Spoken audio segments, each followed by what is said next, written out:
Ganjar Pranowo nyatakan siap maju jadi capres.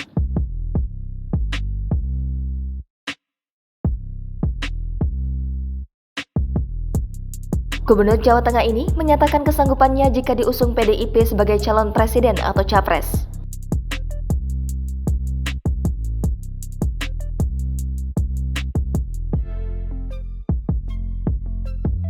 Pernyataan kesiapan maju capres ini merupakan yang pertama keluar dari mulut Ganjar setelah sekian lama menerima pandangan negatif dari koleganya di PDIP.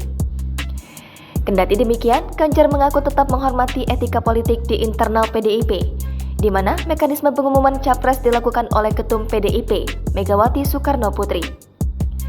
Namun, di sisi lain, Ganjar pun menilai bahwa hasil survei juga mesti dilihat partai dalam mengusung capres ataupun calon wakil presiden.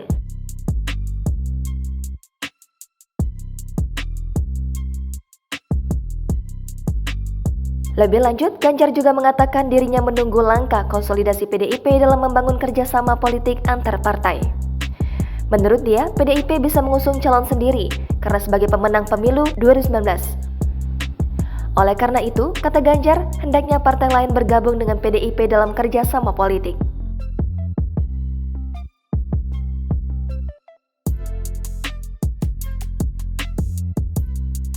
Ganjar Pranowo sebelumnya pernah menegaskan bahwa dirinya tak terpengaruh dengan hasil survei sejumlah lembaga survei yang menyatakan elektabilitasnya tinggi.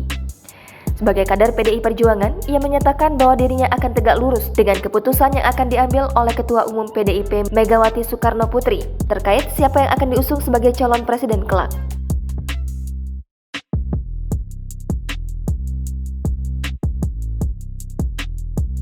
Ia mengatakan hingga kini belum ada pembicaraan apapun terkait dengan Pilpres 2024. Meski begitu, Ganjar mengaku tak bisa mengomentari sikap partai politik lain. Ganjar menyatakan menghormati keputusan yang diambil oleh partai politik lain.